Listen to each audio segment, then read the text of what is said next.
Gautam Shah, founder Goldilocks Global Research, with us this morning. By the way, in case you're just tuning in, we have a stellar lineup through the morning on India Market Open as we decode the budget and some of those announcements sink in. Gautam, the way the index has moved, I think it's time for a rejig on or relook at all of the key levels, isn't it? Where do you think we sit right now on the Nifty? Good morning. Well, I think the market went into the event with very high expectations, and I think it was clearly a disappointment. And I've always believed that the market's verdict is very, very important. And because the market did not get much from it, I think we've seen this correction. But we've been in correction mode for a month now on the index, and we've been in correction mode for the broader markets for the last 15 months. So the market was hoping that there could be something that could be a game changer and that could help the Indian markets align itself with the rest of the world.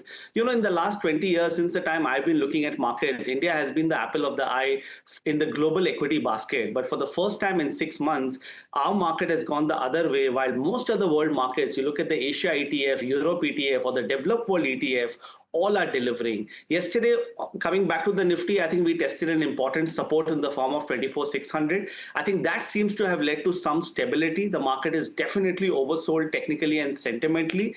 There is a case for some range-bound action, some stability just for the near term, but I don't think we are out of the woods as yet. Because if I do a sum of part analysis and if I look at components of the Nifty and the broader markets, I think there is more weakness ahead, and eventually we are likely to break 24,600. Okay, we're likely to. So, hi Gautam, good morning. I'm just wondering whether you see this as broad-based weakness, or do you see that in certain pockets? And we've seen even this play out amidst the drops that you've seen in the broader markets, the rotation into some of the large cap counters, right? So, do you see that taking place? And if we do hit that 24,600 level, do you anticipate that buying will come in a bigger manner that we've seen in the past? Well, speak to anybody on the street, a typical HNI, and he will tell you that portfolios have not delivered for over a year. So I think the broader markets have been in extreme pain over the last 1.5 years. Story and narrative-based stocks have just fallen off the cliff. But I do believe it's a little overdone. If you look at the small cap index or the micro cap index, I think they are down about 12-15% from lifetime highs. So I think now what seems to be happening is that the top 100 is coming under pressure. The top 100 was relatively safe till last year. They have come under pressure, and I don't think it's going to resolve itself overnight. Let's be very clear that we are in a downtrend, and if you are going to be in a downtrend, you will keep finding selling pressure at high levels. And the problem is banks. The bank Nifty has been the last man standing, and if this sector were to come under pressure, it's going to be even more problematic for the market, because I don't see anything special coming out of IT or auto or pharma or capital goods, or for that matter, even Reliance. So in that kind of an environment, Indian markets are a tough space to be in for the near term.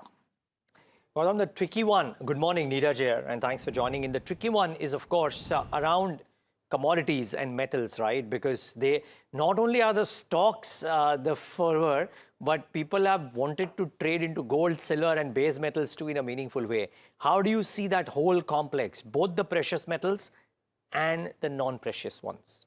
I don't know if you can call anything non-precious these days, though.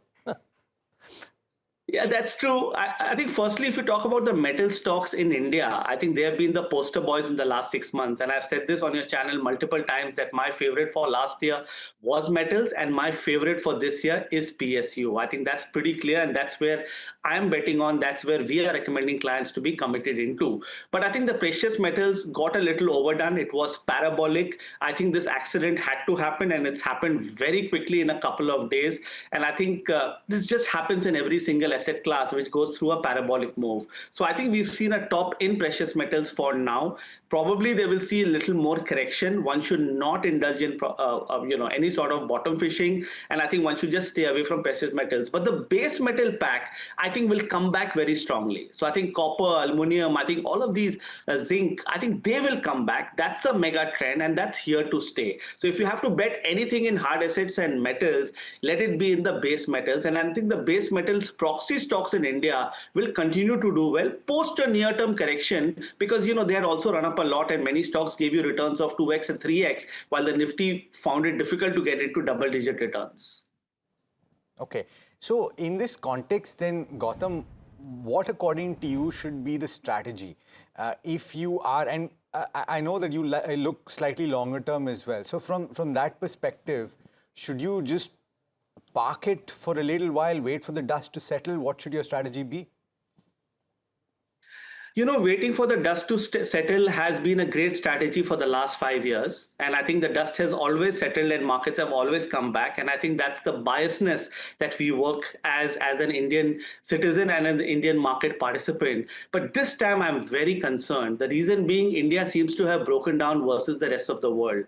The point that I made, in my first comment, that everywhere apart from India, there seems to be a massive bull market, whether it's, US, parts of Europe, China, Japan, Brazil, Australia. I think all of these markets have done exceedingly well.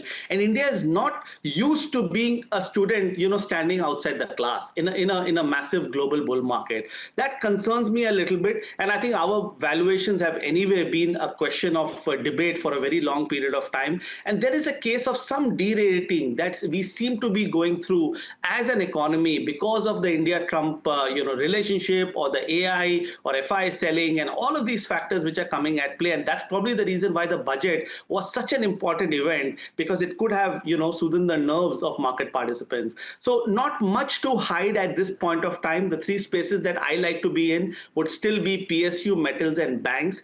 Everything else looks negative to me. Just wait for the broader markets to stabilize. And another bigger problem is that our market is very shallow. And I think with what has happened to STT yesterday and with that's going to happen to futures and options, that's my bigger concern of liquidity. So liquidity concerns, the big bold measures, do you see those converting to any movement for those stocks? ECMS, semiconductor, AI, rare earth, and there are few plays over there, but defense, for example, some recovery today.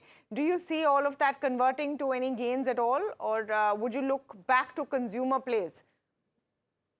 I don't see it getting converted, Tamanna, because I think all of the positives are already in the price, and many of these stocks are extremely richly valued at this point of time, and I don't think they have headroom on the upside. If you talk about these same themes in other markets around the world, there is a big opportunity that I see. But some of these Indian stocks in these spaces, I don't think there is much upside. Honestly, I'm looking at more brick and mortar and bread and butter businesses, and that's probably the reason SBI, as you know, has been my favorite for a couple of years now. The stock is still at levels of 1,000, 1,050. So I think some of these top PSUs, top PSU banks is, which are non-adventurous and which have nothing to do with foreign policy as much, I think are where I'm very comfortable with.